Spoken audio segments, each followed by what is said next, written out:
Hollywood. A taxi driver has been killed. Let's get to CBS 2's Joy Benedict. She's live outside of a gas station at Franklin Avenue and Beechwood Drive. Joy, what's the latest this morning? Well, right now, investigators are still trying to figure out exactly what happened. They are looking through security footage, not only from the cab, inside the cab, but also the gas station itself. I want to show you the scene where we are right now. You can see you have investigators going over that yellow cab. That's where we told the cab driver was in that vehicle when he got into an altercation with another person, either a fare or someone here at the gas station, and that altercation resulted in his death. But I'm joined now by Lieutenant John Radke with the Los Angeles Police Department, detective here on the scene. You guys have been here for several hours now. What, if anything, can you tell us about what happened? Okay, about 3:13 in the morning, LAPD Hollywood officers responded to a call to an assault in progress. When they arrived, the cab driver was down on the ground near the taxi cab in the parking lot.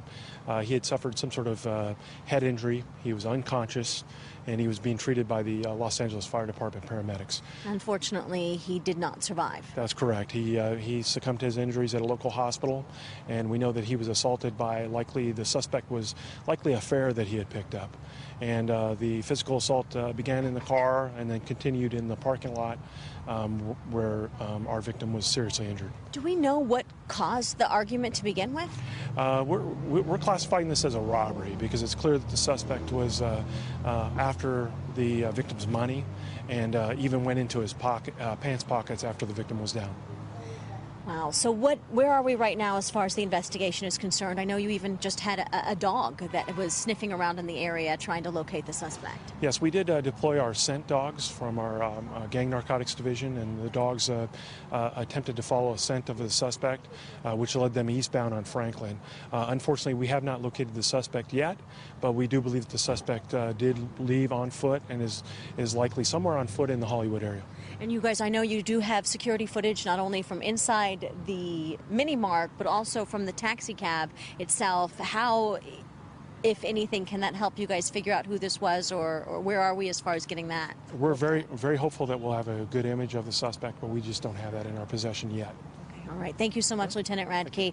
The Los Angeles Police Department. Still a lot of investigating to be done, but nonetheless, they have a lot of officers out here. They are trying to find this suspect, and I know we do have just a very brief description of the suspect. He's about 5'9", Middle Eastern descent. He has wearing a long-sleeve blue shirt when he took off on foot at about 3 o'clock this morning. So if you saw anything, if you were in the area, you're urged to contact the Los Angeles Police Department. And don't forget, you can always call and leave a tip on Crime Stoppers anonymously, and that number is 1-800-222-TIPS. I'll send it back to you guys.